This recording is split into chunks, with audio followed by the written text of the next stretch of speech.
durante desde el 2 de agosto prácticamente, es acerca de la problemática con los camioneros. Hoy nos acompaña el ingeniero Roberto Salinas. Él es presidente de la Asociación Paraguaya de Logística. Bienvenido, ingeniero, ¿cómo está? Muchas gracias, Mabe, un gusto estar aquí contigo y también con la audiencia.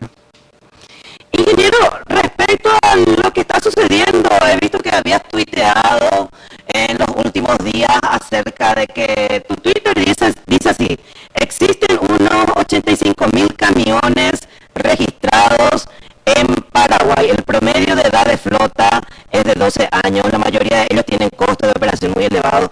Contale un poco a la gente para que le conozcan al ingeniero. ¿Quién es el ingeniero y cuáles son tus antecedentes en el tema de transporte, ingeniero? Bueno, yo soy ingeniero civil. Trabajé mucho tiempo en transporte, en logística. Fui uno de los que impulsó la actualización del Plan Maestro de Transporte y del Plan Nacional de Logística, que es lo que hoy están rigiendo un poco lo que es el desarrollo del país para los próximos años. Eso lo hicimos nosotros al terminar el 2010-2011 con el apoyo del Banco Interamericano de Desarrollo, el Ministerio de Obras Públicas. Entonces, y a partir de ahí comenzamos a desarrollar un poco lo que es el tema de información, conocimiento en el área de transporte, logística, que es un sector clave para el país, un país mediterráneo como el nuestro. Y formamos una asociación paraguaya de logística, una asociación que aglutina a algunos profesionales que están desarrollando investigación y que están impulsando un poco lo que es el tema de las mejoras en la logística, ¿verdad? Cuando hablamos de logística, logística engloba transporte, porque la logística de transporte, almacenamiento, procesos, digamos, de envío a clientes finales, abastecimiento, es una serie de actividades dentro de lo que se llama una cadena, ¿verdad? Que cubre desde la producción, inclusive antes de la producción sería el abastecimiento de insumos, hasta que ese producto, sea cual fuere, llegue al consumidor final. Pero no solamente ahí, sino que también muchas veces el consumidor devuelve el producto, entonces es lo que se llama logística inversa. Ah, mira, claro. Entonces, ¿qué pasa? Todo este proceso de origen a fin, ¿verdad? De un producto, sea cual fuere, es lo que estudia la logística. Y la logística lo que trata de hacer es hacer que sea óptimo ese proceso, de tal forma que los costos sean bajos, ¿verdad? Y tengas un producto en tu mesa como consumidor final competitivo. Porque hoy en día, fíjate que todos los países a nivel mundial compiten en costos, en logística, porque viste que la tecnología se está equiparando, ¿verdad? Tenemos fabricantes de tecnología, tenemos muy buena producción, digamos, y fabricación. Entonces, el costo principal es el de poner en tu mesa ese producto a un costo bajo, para que entonces el precio sea competitivo. Bueno, en este caso, nosotros en la asociación estudiamos por todo ese proceso logístico en Paraguay, ¿verdad? Cuáles son los principales productos que se venden, que exportamos o que importamos también, cómo se desarrolló en los últimos años todo lo que es el tema del abastecimiento a Paraguay de productos importados, o cómo salen los commodities exportados a otros países. Porque Paraguay, yo te hablo hace unos 10 o 15 años, era el patio trasero de la región, o sea, era un país encerrado, un país... Somos mediterráneos, ¿verdad? Pero teníamos un grave problema, digamos, de conexión, de conectividad, y en los últimos años se fue mejorando eso, especialmente por la hidrovía. Por la hidrovía, para que tengas una idea, se mueve el 75 al 80% del comercio exterior del Paraguay. O sea que el transporte fluvial es demasiado importante. Es nuestro río, ¿verdad?, por el cual se va el producto o entra desde los puertos del río La Plata, de Argentina o de Uruguay, ¿verdad? Entonces todo este proceso de transporte fluvial vinculado con el marítimo es lo que en los últimos 10 o 15 años se fue mejorando, por eso es que nosotros ganamos en competitividad, ¿verdad?, para nuestros productos de exportación, y también para la importación cada vez tiene precios más estables y más bajos porque se va haciendo eficiente. Entonces, eso estudia la logística. Y bueno, comencé a trabajar en eso, aparte de eso, presido la Asociación de Egresados de Ingeniería de la Universidad Católica. Y trabajo para organismos internacionales. Ahora estoy haciendo un trabajo, por ejemplo, para la cooperación japonesa sobre movilidad urbana, ¿verdad? Para mejorar un poco todo lo que es la parte de la movilidad dentro de una ciudad. Y estamos haciendo una investigación en Ciudad del Este. Y estoy trabajando también para otros organismos, por ejemplo, en cadena de frío, ¿verdad? Todo lo que es la parte de refrigeración para algunos productos, o sea, la carne congelada, la carne enfriada, o algunos productos como frutas y hortalizas, etcétera. Entonces, trabajo en ese campo, ¿verdad? Entonces, en ese contexto, quiero un poco comentarte cómo viene acá la situación del transporte terrestre y este problema de los camioneros, porque es un problema. Está asociado un poco al tipo de producción que nosotros tenemos en Paraguay, que es la soja, que es la agroindustria mejor, o sea, la producción agrícola. La producción agrícola, que es la que, digamos, mueve más volumen de transporte por nuestra red vial, es una producción muy estacional. La soja se produce aproximadamente unos 9 millones de toneladas, visto en Capeco, y el maíz, unos 3 millones de toneladas, son los productos que más se mueven, que más se producen y que más se exportan en volumen.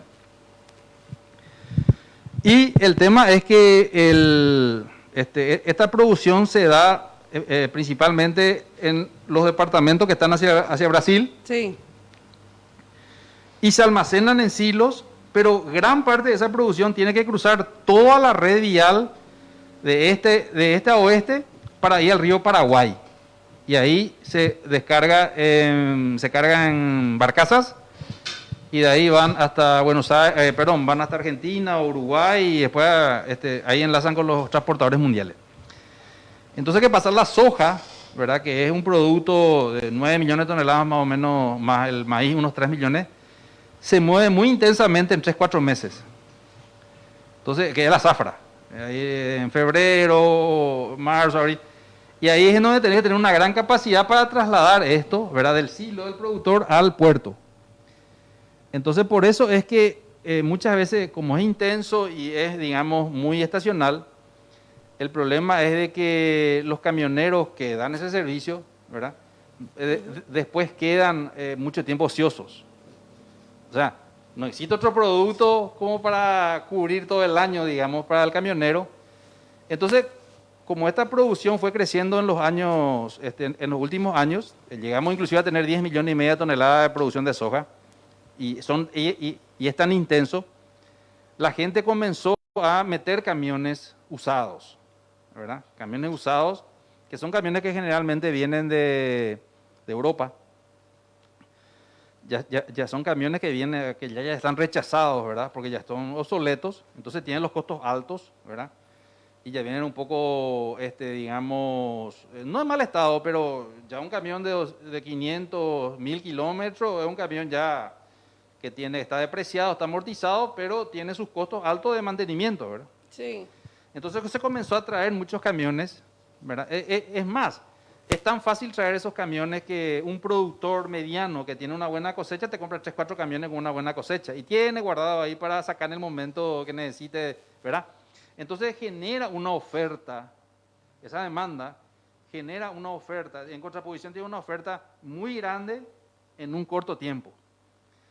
Y ahí es en donde es un primer fenómeno, ¿verdad? No hay otro producto como la soja y el maíz, la soja principalmente. El producto que le sigue es el combustible, ¿verdad? Para que te dé una idea, la soja dentro de todos los productos que se mueven en nuestra red vial ocupa el 28% más o menos, y el combustible el 8% que le sigue. Vos ahora no habrás escuchado que hay un problema de flete de combustible, ¿verdad? No habrás escuchado que hay un problema de flete de ganado, por ejemplo.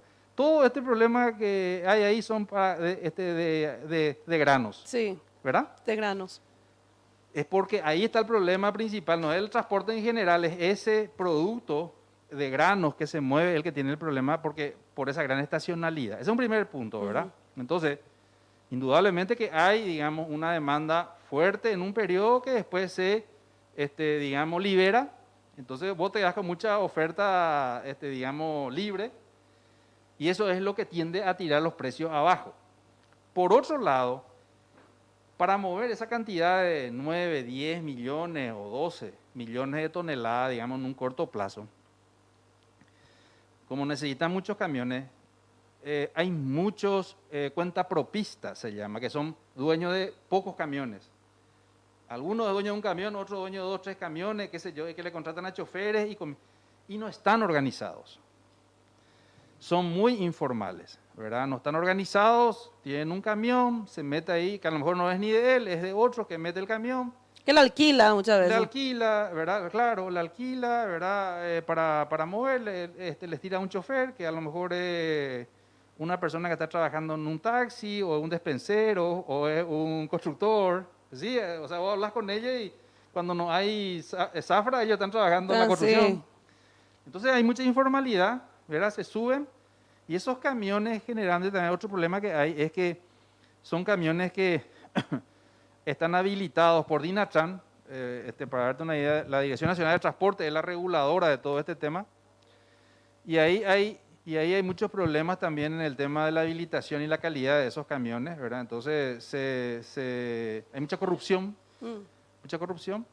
y ahí también entonces esos camiones entran en el sistema y a lo mejor no tienen la calidad que tienen que tener, se pagan muchas coimas en ruta, ¿verdad? Y ahí se genera todo un problema, ¿verdad? De informalidad, tanto del chofer como del camión. Entonces, eso es un caldo de cultivo para que los precios, ¿verdad?, vayan abajo. Y entonces, no están organizados los choferes o los propietarios cuentapropistas de esos camiones. Y eso hace que existan unas empresas llamadas transportadoras, que son empresas que intermedian en tomar los contratos de transporte con los dueños o con los choferes, con los dueños de los camiones. Sí. Son transportadoras que habrás escuchado ahora que están muy de moda, o sea, inclusive ellos se reunieron en esta comisión, en este comité. Ellos son los que intermedian, pero ellos son los que hacen el trato por volúmenes de transporte con los agroexportadores, llámese Cargill, ADM, Bunge, lo que sea, y el que contrata a los pequeños transportistas, ¿verdad?, atomizados. Algunos organizados, otros atomizados, hay algunos que tienen 10, 15 camiones, esos están organizaditos, pero hay otros que están así, 1 o 2 camiones, otros son dueños de su camioncito nomás. Entonces, todo ese tema. Justamente, Sí. disculpame un ratito, ingeniero, justamente esa era una de las problemáticas que estaban diciendo los camioneros, que estaban cansados de que los transportistas, o sea, que la transportadora sea el intermediario entre los dueños de las empresas y los camioneros. Ellos estaban pretendiendo que sean ellos directamente que tengan ese relacionamiento con las empresas y que están, porque las transportadoras no le están pagando lo que corresponde a los camioneros. Bueno, pero para eso entonces tienen que organizarse. Ellos no están organizados. Eso que hablan de confederación, de la federación, esos son todos nombres de fantasía, ¿verdad? No son así organizaciones serias que tengan, digamos, estructura y que manejen la oferta de sus asociados, ¿me entendés? Uh-huh. Porque si no sería fácil, si vos manejás la oferta de tus asociados y te vas a negociar un precio, ¿verdad?, de flete, vas a tener mejores precios porque vos ahí podés regular la oferta en función al precio que determines, ¿verdad? Tenés más poder de negociación. Ellos no tienen poder de negociación. Su poder de negociación se da ahora cuando hacen cierres y cuando entran en violencia o cuando, porque vos, fíjate que con unos con unos 500 mil camiones hace un caos. Sí. Otra cosa, el tema de la cantidad de flota, ¿verdad? En RUA, en el registro del automotor, están registrados 80.000 camiones, ¿verdad? Pero te hablo de camiones en general, de los camioncitos, los camiones medianos, los pequeños, los grandes. En DINATRAN están habilitados 60.000 vehículos, la habilitación. Y fíjate que yo creo que para mover ese volumen de 8, 9, 10 millones de toneladas en ese periodo, más o menos deberían haber unos 15 a 20.000 camiones, ¿verdad?, para mover ese volumen. A lo mejor un poco más, pero no los 40 o 50 que dicen que hay, ¿verdad? No tiene sentido, porque si no, no va a cerrar, digamos, con el volumen ese que necesita desplazarse en ese periodo de tiempo, ¿verdad? Se hace un cálculo. Entonces, ¿qué pasa? Es más, por ejemplo, en DINATRAN, en el año 2018 habían unos 8.000 transportadores, o sea, vehículos habilitados. Y le escuché decir hace poco al viceministro de Tributación que había unos 13.000 transportistas habilitados en la SED, ¿verdad? Quiere decir que debe estar, no, o sea, no debe ser mucha la diferencia. Ahora sí, hay una gran cantidad de no dueños, que son choferes, que sí, para que tengas una idea, en el sector transporte en general, ¿verdad? Trabajan aproximadamente unos 110.000 trabajadores, cuentapropistas, choferes, empleados, hasta patrones, ¿verdad? Y el 60% de eso es informal. 60% es un número muy grande, 57-60%, que no pagan IPS, no están registrados, digamos, no ganan sueldo mínimo, no ganan, un chofer no gana salario mínimo.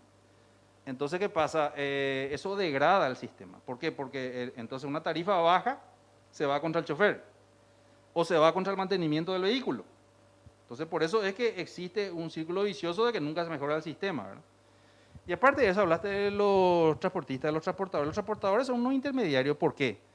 Porque cuando un trader o un agroexportador como Cargill contrata un flete de 100.000 toneladas de una zona en San Pedro, 100.000 toneladas para llevar a Villeta, él no va a hacer el trato con cada dueño de camión aparte individual. Él hace con un intermediario.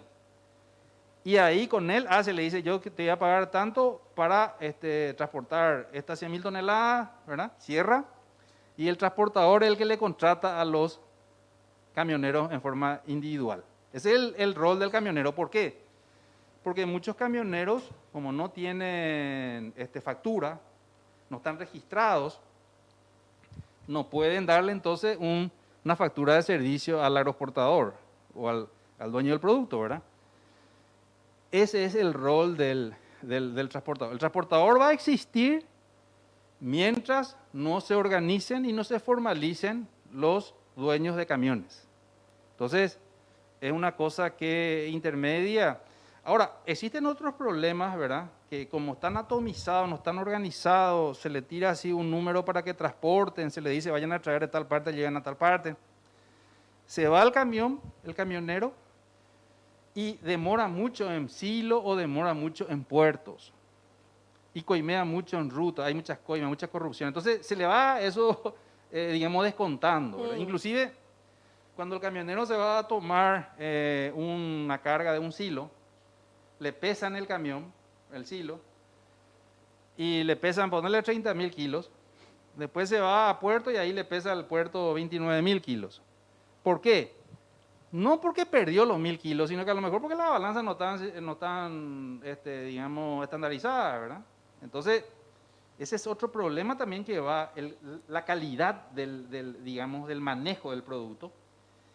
Y también en puerto, como viste que esto está conectado, va el camionero al puerto, bajan el silo, se estaciona un poquitito ahí y después se cargan la barcaza. Y la barcaza, como tiene que estar, como el silo es limitado, ¿verdad? 60.000 toneladas, 40.000 en los puertos. Cuando llegan los camiones y el silo, el puerto no puede descargar porque no vino la barcaza, entonces le hace esperar a los camiones con la carga por días. Le usa como silo al camión, pero no le paga, porque paga por tonelada. Ese es otro tema también. No por tiempo. No, la soja no paga por tiempo, paga por tonelada, porque es un commodity. O sea, no es que yo voy a enviar más rápido una soja o menos rápido, eso me va a pagar mejor. Entonces, ¿qué pasa? Esa cadena busca acomodarse a la ineficiencia que tiene y le usa al camionero. Entonces, por eso, a ver. Que sale perdiendo el camionero lógico, prácticamente. Lógico, sale perdiendo porque le hace esperar y en vez de hacer 2 redondos o 3 redondos por semana, hace 1. ¿Entendés? Entonces, ahí se va descoordinando el tema y va cayendo contra el camionero y eso es tiempo y es plata, ¿verdad? Y el chofer, pobre chofer está ahí sobreviviendo en la calle. Inclusive me contaron que hay muchos dueños que ni siquiera pagan estacionamiento para el camión. Ahora están habiendo unos retropuertos, se llaman, que son los lugares en donde se va el camión y estaciona esperando descargar, ¿verdad? Pero ¿quién paga esa espera? ¿Verdad? Esa ineficiencia. Y vos sabés que también hay camioneros, ingenieros que le llevan a su esposa Claro. Y también a sus hijos que son bebés, le suelen llevar con ellos por, no sé, por seguridad, por no tienen con quién dejarle o le tienen miedo, justamente desconocen el tiempo que van a estar afuera de la casa. Correcto. Entonces Y se crea todo un problema social, sí, ¿verdad? sí. Por eso que este es un problema social, ¿no? Este es un problema totalmente social por la informalidad, ¿verdad? Entonces, ¿quién le protege a ese camionero? ¿Quién le cuida al camionero? No están organizados, pues. La transportadora no le interesa. Ahí está el tema. No le interesa. Solamente le cubre nomás ese contrato masivo para fraccionarle. Mm. Y usa su factura. Y el camionero, ¿quién? No tiene una organización. La federación esta, ¿por qué no le atiende a los camioneros cuando están esperando ahí, a los choferes cuando están esperando en el puerto? No, nunca yo he visto un paro. Se hizo algunas protestas algunas veces, pero son de los choferes que no querían matar ahí esperando, ¿verdad? Entonces, falta organización, falta formarles, organizarles a los choferes y falta controlar esa cadena, ¿verdad? Por ejemplo, la Dirección Nacional de Transporte es la primera responsable en habilitar los camiones, darle la licencia, la habilitación y controlar, digamos, que funcione el sistema, ¿verdad? El Ministerio de Obras Públicas controla todos los flujos, toda la infraestructura, ¿verdad? Sobrepeso y esas cosas. Vos sabés que estos camiones, hay mucha corrupción de peso de los camiones y rompen todo el asfalto, ¿verdad? Sí. Otro problema, porque lleva mucha carga, pues. Como tienen precio tarifa baja, tratan de llevar más carga. Se exceden. Después está el Ministerio de Trabajo. El Ministerio de Trabajo no controla que estén cobrando sueldo mínimo, que tengan IPS. No le interesa. Seguro de vida también. Seguro de vida o mismo seguro de camión. El camión no tiene seguro. ¿No tiene seguro? No, muchos A la camiones no pucha. tienen seguro. Estoy seguro yo de eso. Y por el otro lado, el tema del Ministerio de Industria y Comercio. Ministerio de Industria y Comercio, INDN, tiene que controlar las básculas, tiene que controlar todo el proceso. La Marina Mercante tiene que controlar todo el tráfico de barcazas para que sea eficiente con los puertos. Te das cuenta que hay muchas instituciones, ¿verdad? Dentro de la órbita de transporte. Y así entonces, ¿qué pasa? Y mismo los municipios, ¿verdad? Que tienen que controlar, porque fíjate que el problema de los camiones que estacionan y se quedan mucho tiempo en los puertos les perjudica a los vecinos. Por eso que muchos puertos de Asunción salieron y se fueron a Villeta, Sí. allá hacia Angostura, ¿verdad? Justamente porque acá creaba muchos problemas. Hay todavía algunos puertos en San Antonio, mismo en Asunción, especialmente allá hacia Mariano Roca Alonso y eso, ¿verdad? En donde ya no tienen cabida porque la gente creció mucho, digamos, en términos de casas, de viviendas, ¿verdad? Y ya se quedaron encerrados los puertos, entonces por eso están saliendo más. Bueno, y acá se necesita una gran coordinación, pero al final el camionero es el que sufre, el camión está degradado también, y esa tarifa está baja porque hay falta de organización y falta de capacidad negociadora, ¿verdad? Por eso es que una tarifa baja, donde queda la plata, va un poquitito el chofer, un poquitito al camión, pero lo principal va al dueño probablemente del camión, encima que ya es lo bajo la tarifa, y ellos trabajan debajo de su costo. Y al trabajar debajo de su costo, no se puede reinvertir, no se puede mejorar en tecnología, etcétera, etcétera. Entonces, ese es el problema que hay, Mabe, en todo lo que es y este tema, todos los años hubo este problema. Tal es el caso que ya hace años el Poder Ejecutivo está sacando un decreto, que ahora sacó otra vez, fijando una tarifa referencial, un costo referencial. Ujú. No es nuevo esto que se hizo ahora, no es nuevo. Se hace todos los años, ¿verdad? Se saca una tarifa referencial. Dinatran publica una tarifa referencial, pero esa tarifa referencial sirve, que es un costo del transporte, hacen ellos un estudio técnico, sirve para negociar la tarifa al inicio de la zafra y después ya va abajo el precio. Y también otra cosa, hay muchos productores que tienen camiones, entonces manejan sus costos, ¿verdad? Y hay también, y se dice también que algunos traders tienen sus transportadoras propias o vinculadas. Ah, ya. Entonces, digamos, un desorden desde el punto de vista de la oferta, ¿verdad? Y eso hace que sufra el camionero. Ahora, siempre se hace cierre de ruta, eso. Yo me acuerdo, todos los años suelen ellos estar estacionados en inicio de zafra negociando el precio de zafra. Pero ahora se complicó más porque estamos en un gobierno muy débil desde el punto de vista institucional, ¿verdad? Muy politizado y muy raro está el ambiente político. la gobernabilidad, llamémosle así. Entonces aprovecharon ellos y comenzaron a hacer, digamos, un esfuerzo como para poder ir al Parlamento a pedirle una ley que fije una tarifa mínima. Pero eso es imposible. ¿Por qué es imposible? Porque primero que la Constitución dice lo que no se pueden fijar precios, mercado libre. Sí. Y para más es precio entre privados, camionero y agroexportador es privado, ¿no? Pero genera un problema social, ¿verdad? Está generando un problema social que no debe ser controlado por el lado de los precios, sino que por el lado del control de la habilitación y los controles laborales. Como no hay eso, por eso digo que institucionalmente estamos mal, entonces se generó este caldo cultivo y ahora reventó con este tema de que fueron al Parlamento, otra vez se habla de que hay cuestiones políticas de por medio, porque siempre pues, hay un grupo político que quiere manejar el transporte porque tiene ese poder, digamos, ese poder de manifestación radical, vamos a llamarlo así, ¿verdad? Que Sí. cierran y todo lo que generan de pérdida, ¿verdad? Que es inmenso. La policía no actuó en su momento. Después sobre la hora, al último, recién comenzaron a armar. Tarde. Claro, acá es sencillo, acá hay que hacer cumplir la ley, ¿verdad? Hay que controlar, hay que asegurarse que los trabajadores más vulnerables estén bien laboralmente, que los vehículos, la tecnología esté apropiada, sea adecuada, porque la tecnología tiene que ser adecuada porque para no afectar a terceros. Un camión viejo contamina, un camión viejo rompe el asfalto, un camión viejo puede ocasionar accidentes. Entonces, no, o sea, no es una cuestión, por más que sea entre privados el trato, ¿verdad? El Estado tiene que controlar ese proceso por el lado de la calidad del servicio y por el lado de las cuestiones laborales, ¿verdad? Entonces, como no hay control, como no hay digamos, esa institucionalidad, ahí se generan los problemas y ahí existen entonces estas distorsiones que se quieren resolver a la fuerza. Entonces, una ley es inconstitucional luego de entrar. Y a mí digamos, me llama la atención como hay algunos senadores que se fueron así, se llama sacar una ley, ahora regularon, ¿verdad? Y parece que ya no le están dando mucha importancia a la ley porque se dan cuenta que es inconstitucional. Ya creo que inclusive fue una vez un decreto, fue atacado inconstitucional que trataba de fijar un precio. Entonces, no se puede fijar un precio. Y por el otro lado, ¿pero por qué no se puede fijar el precio? Vos me dirás, porque es un mercado libre, todas esas cosas. Pero aparte de que es un mercado libre y que tiene que haber oferta y demanda, esa oferta y demanda tiene que estar acompañada de un control institucional de cómo se desarrolla ese mercado. No es acá un laissez-fairismo total, decir, no, que se arreglen ellos. No, ¿viste cómo revienta? Entre privados, pero al final te cierran la ruta, la oferta tercero. O al final explotan a trabajadores.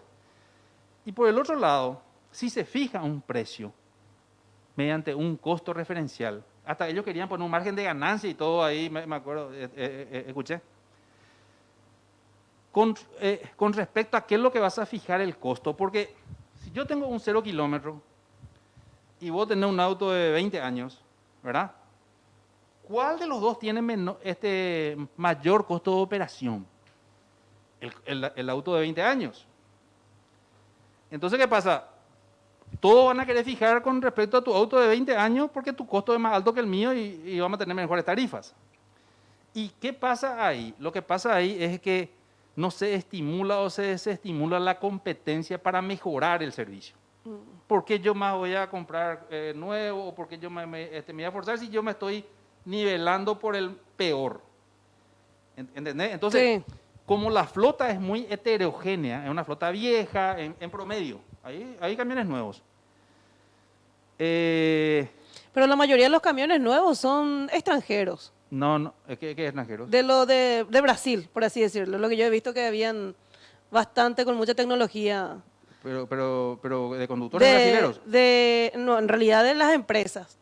De las mismas empresas que venían. Pero que están trabajando como paraguayos. Que vienen a llevarlo a algunas hojas, que son las mismas empresas. Pero eso tenés que tener en cuenta. Los camiones en general son paraguayos. Hay importadores de soja, no sé cuánto va, creo que va cerca de 1 millón de toneladas a Brasil. Sí.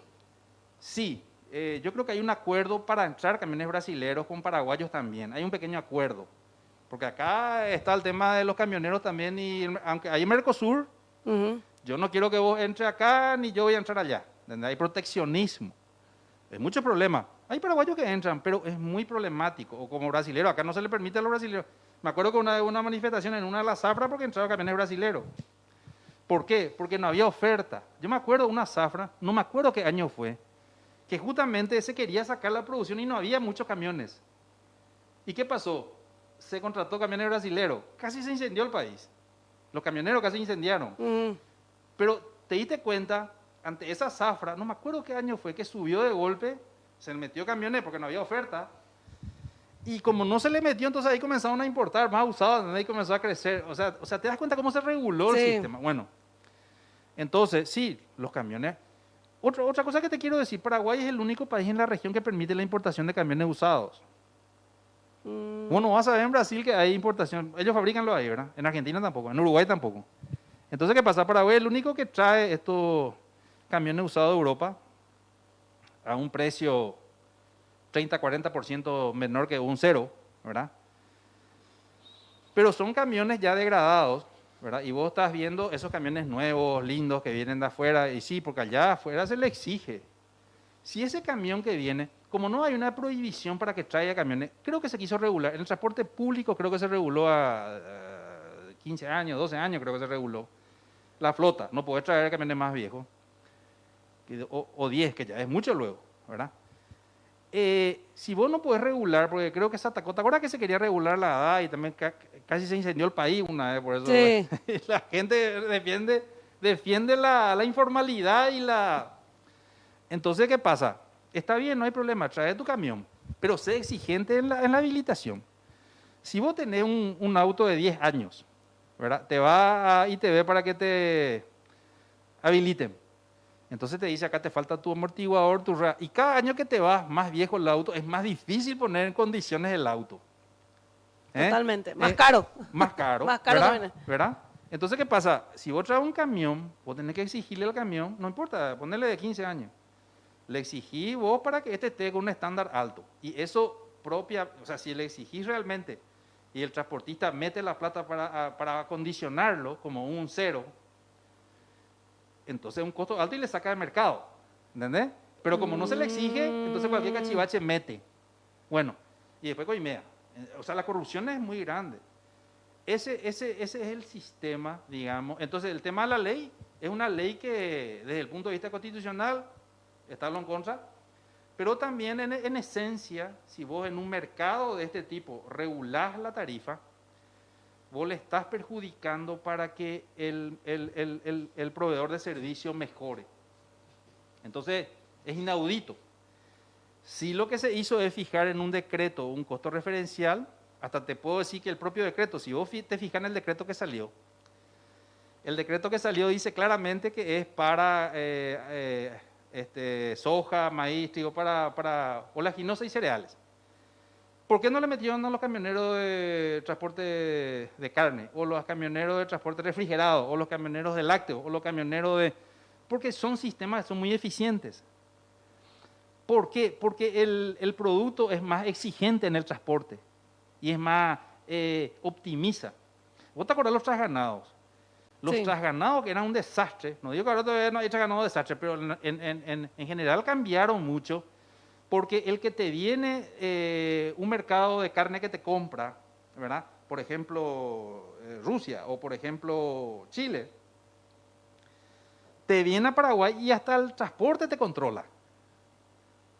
Anda, guay que vos veas informalidad en el transporte, no te van a comprar la carne, ¿te das cuenta? La soja no es así. Los mismos judíos. Vienen a ver todo el proceso, ¿verdad? Entonces, ¿qué pasa? Lo que te quiero decir nomás es que la informalidad y la falta de calidad está vinculada un poco al producto, que es el commodity, ¿verdad? Que es lo que está generando el problema ahora con este problema de desorganización.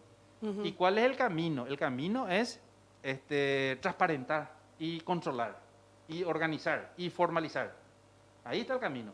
Entonces, si el Estado comienza a hacer su trabajo, no va a haber explotación, no va a haber vehículos no en condiciones, no va a haber riesgo para los que estén circulando alrededor de los vehículos, no va a haber problemas alrededor de los puertos, no va a haber problemas en cuanto a lo que es el tema de la fijación de tarifas. ¿Entendés? O sea, no va a haber problema. Entonces, el principal problema es que el Estado no controla y no regula. No la fijación del precio, porque eso se hace privado, pero el resto, si es que regula solo, ¿verdad? Esa fijación de precio va a tener que ser la real, o tendiendo a la real. ¿Y qué es eso? Una tarifa de flete que sea, esté por encima del costo del servicio para que el empresario o el microempresario o el cuentapropista o el dueño del camión gane, cubra sus costos y gane. Hoy no está ganando nadie, se están comiendo la cola. Entonces, ¿qué pasa? Ahí es que vienen las demandas. Y yo escuché a uno de los gremios camioneros diciendo que nuestros asociados tienen demandas, que están debiendo esto, que le están debiendo al gomero, que le deben al no sé qué, a todo el mundo le deben. Y es porque no le entra la tarifa y entonces el gomero le va a deber 2 o 3 veces, más después ya va a tener una cubierta en mal estado. Y para circular con una cubierta en mal estado, ¿cómo vas a hacer? Vas a coimear a la policía de tránsito, porque te va a parar, pues. Entonces, eso es lo que está pasando en la desorganización del sistema. Ahora se pactó una tregua, que es lo que me dijiste, por 45 días, Sí. con unas tarifas que hoy publicó Dinatram, ¿verdad? Unas tarifas que mejoraron un 30% lo que se estaba pagando, ¿verdad? Y algunos camioneros dicen que no es suficiente, pero bueno, se va a analizar todavía más ese tema. Pero eso tiene que venir de la mano de una formalización del sector, ¿verdad? De un compromiso de organización, que he visto que el gobierno le ofreció cooperativizarse, le ofreció formalizarse. Entonces, esas cosas tienen que gradualmente ir mejorando, ¿verdad? Ujú. Y aparte de eso, otro problema estructural también que quiero llamar la atención es de que este gran volumen de transporte se mueve por camiones pequeños, o sea, de 30.000 kilos, 28.000 kilos, Mm. millones de toneladas. Nosotros necesitamos de vuelta tener transporte masivo como el tren, por ejemplo, en algunos corredores. El tren, vos sabés que un tren te puede llevar cerca de lo que lleva 1.200 camiones, Sí. ¿verdad? 800, 1.200 camiones. O si no, también una cosa que se satanizó mucho, que es el tema de los bitrenes. ¿Te acordarás que los camioneros también se opusieron a la entrada de bitrenes porque eran brasileros y todas esas cosas? ¿Te acuerdas que querían traer producción de soja desde Campo Grande hacia Concepción por la ruta 5? Era soja brasilera, al puerto de Concepción para embarcar. Entonces querían meter con sus bitrenes, pues, los brasileros. Y le prohibieron los transportistas nuestros, ¿verdad? Porque el bitren es un camión más grande, más largo, de unos 30 metros, Sí, sí, con sí. doble acoplado, Sí. que puede llevar casi una vez y media la capacidad que llevan hoy los pequeños, esto de 30.000 toneladas, de 30.000 kilos, quiero decir. Entonces, pero eso se hace planificando la red para que solamente en algunos corredores, porque tiene que estar la infraestructura también adecuada. Sí, porque es larguísimo. 30 es metros. 30 metros. En Brasil se usa increíble. mucho, porque son redes más largas y necesitan ellos economía de escala. Pero para hacerlo, para doblar así No, las no, no, esquinas no. es todo un... No, eso no. Tiene un giro sorprendente de su versatilidad.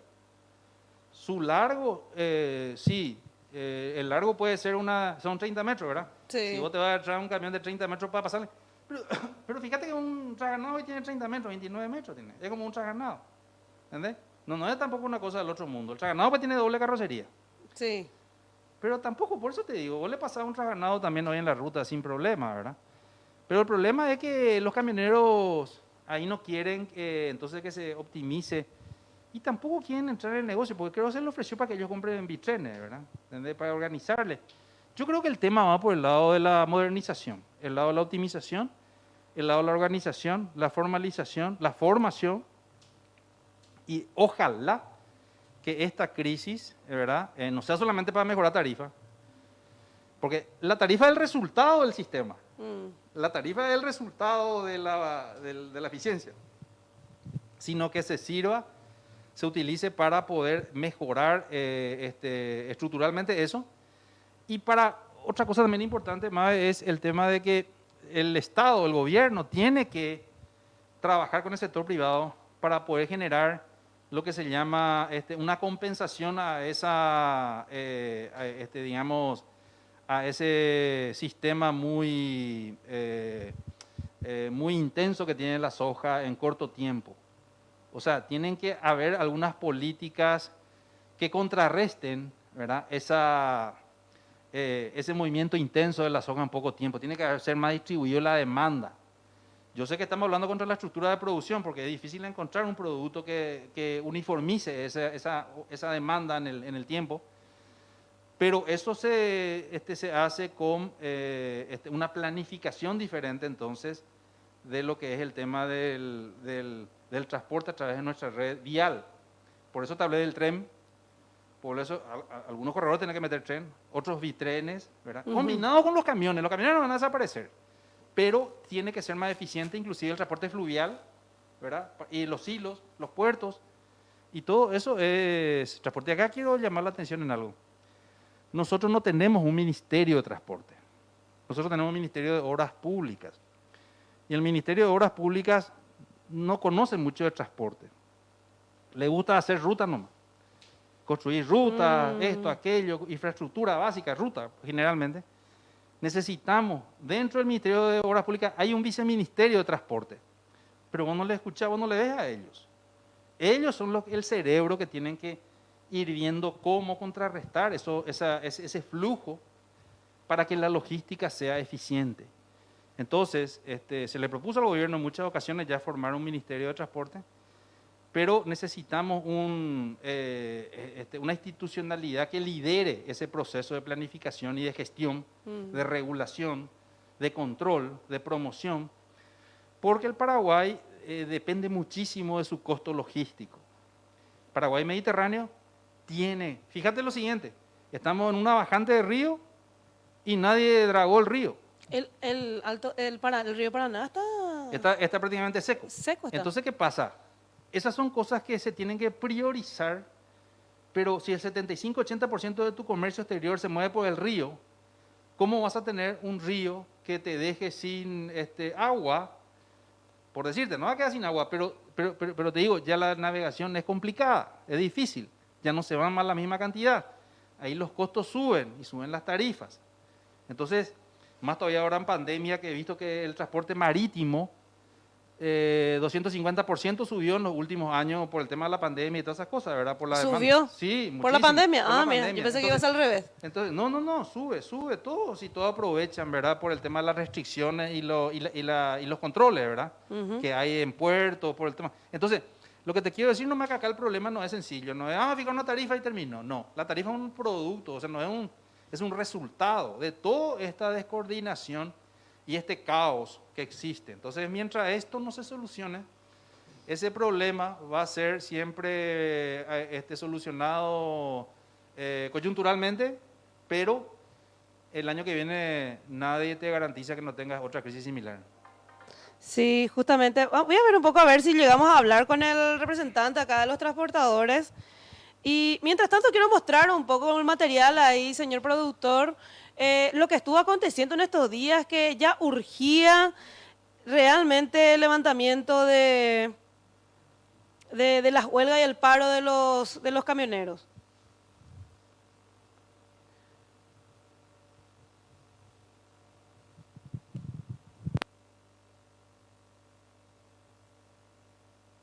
Olha lá. Pá, já era. Olha o cara com a pedra atrás do braço lá e o caminhão vindo. Olha lá, olha lá. Pá, já era.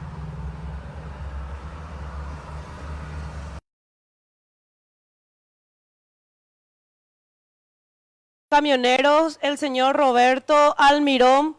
¿Qué tal, Roberto? Estás al aire. Punto de vista. Mabella Maldonado soy. ¿Qué tal, Mabella? Buenas tardes para usted y para su amable audiencia. Buenas tardes. Se levantó el paro de los camioneros, Roberto. Sí, gracias a Dios hemos llegado a un alta de entendimiento y levantamos el paro de una vez en la costanera y en todo el país, Mabella. ¿Esto ya es ya permanente o es por un tiempo limitado nomás el levantamiento del paro? Nosotros confiamos mucho ya en las autoridades competentes que han quedado, ¿verdad?, para trabajar por nuestro sector, que es Tributación, la Ministerio de Hacienda, Ministerio de Trabajo y la INASTRAM. Y también confiamos y volvimos a confiar nuevamente a estas agroexportadoras, ¿verdad?, que van a cumplir con nosotros. Hicieron realmente una promesa que esta vez van a cumplir y esperemos que sea así, ¿verdad?, porque nuestra misión pues es cobrar por nuestro trabajo lo que corresponde, no pedimos más, no pedimos menos, queremos cobrar lo que corresponde y queremos trabajar. Nosotros no somos personas vandálicos, no venimos a esforzarle al Estado para que nos dé subsidios ni para que nos dé condonación de deuda. Nosotros vinimos a pedir lo que es nuestro y no vinimos contra el gobierno, vinimos contra la agroexportadora, ¿verdad? Sí, justamente estábamos viendo algunos videos de que estaban amenazando a los camioneros y estaban en zozobra. Mira, Fernando, tiró mi parabrisas, rompió de... roto, que tiraban piedras, hasta disparos inclusive. Ya inclusive estaban teniendo miedo de ir a trabajar haciendo los fletes. Y mira, esos ya son personas infiltradas, ¿verdad?, que quieran descomponer nuestra lucha, ¿verdad? Nosotros no tenemos nada que ver. Nosotros, como te digo, somos personas luchadores, somos prácticamente microempresarios que queremos crecer con nuestro sacrificio, con nuestro trabajo. Entonces no formamos parte de ese vandalismo. También nosotros hemos visto, pero no tenemos gente que pueda hacer esas cosas, ¿verdad? Entonces, no es de nuestro grupo, son personas infiltradas. Ah, ya, Roberto. Roberto, me comentaron también que ya están despejadas las zonas hasta Ciudad del Este, ya se puede viajar, ya están trabajando los camioneros, tus compañeros ya están trabajando ya. No, la ruta siempre ha estado despejada, ¿verdad? Siempre ha podido transitar lo que querían, solamente que nosotros no podíamos porque estábamos trabajando a previa. Pero ahora te puedo asegurar que ya hemos emitido órdenes para que sea liberado en todo el país, o sea, que se termine, se levante el paro de todo el país y la costanera también. Entonces ha despejado totalmente ya los compañeros del costado de la ruta. Excelente. Muchísimas gracias, Roberto, por estar acá en Punto de Vista y mucho éxito, ya que ahora pudieron conseguir. Alargar un poquito, pedirle a la ciudadanía si en algún momento le hemos causado daño, perjuicio, molestia, pedirle 1000 disculpas. Nuestra intención no fue esa, nuestra intención es venir a reclamar por lo que es nuestro y que es justo. Entonces, 1000 disculpas a toda la ciudadanía en general. Ahí está. Gracias, Roberto. Bueno, ahí escuchamos a Roberto Almirón. Él es representante de los camioneros, quien estuvo al frente de este paro que hoy ya se levantó porque llegaron a un acuerdo con el gobierno, tengo entendido, y también con los transportadores ingenieros. Sí, llegaron a un acuerdo entre las partes, especialmente los productores o los agroexportadores, las intermediarias o las transportadoras y los camioneros, ¿verdad? Representado por estas personas que dicen que representan a la federación y bueno, y ahí se fijó una tabla de fletes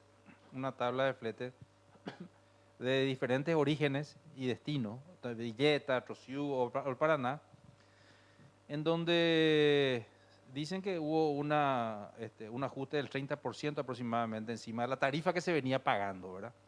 Escuché que algunos querían más en su momento, pero yo creo que es un buen inicio, un buen punto de referencia como para poder ir sincerando el sector, ¿verdad? Como te dije, no solamente la tarifa es un resultado de todo lo que es la eficiencia o la ineficiencia.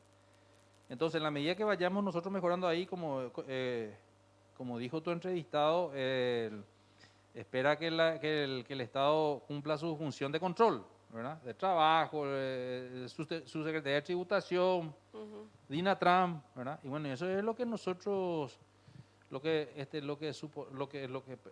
pensamos o lo que pienso yo es de que si el Estado ejerce todo ese rol que tiene, el sistema se va a ir optimizando.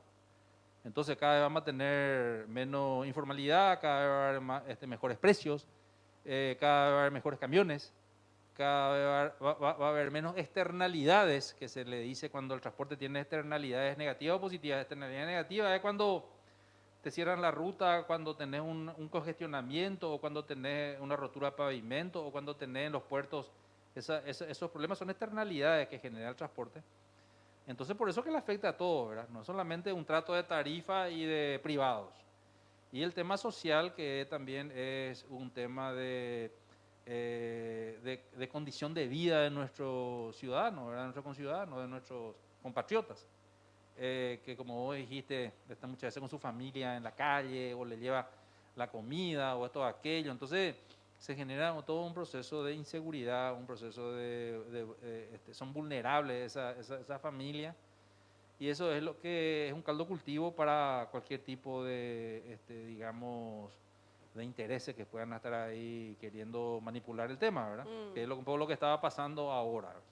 Entonces, por eso, estamos en un buen camino. Esto se levantó, creo que van a seguir estudiando un poco ya técnicamente la estructura de costos.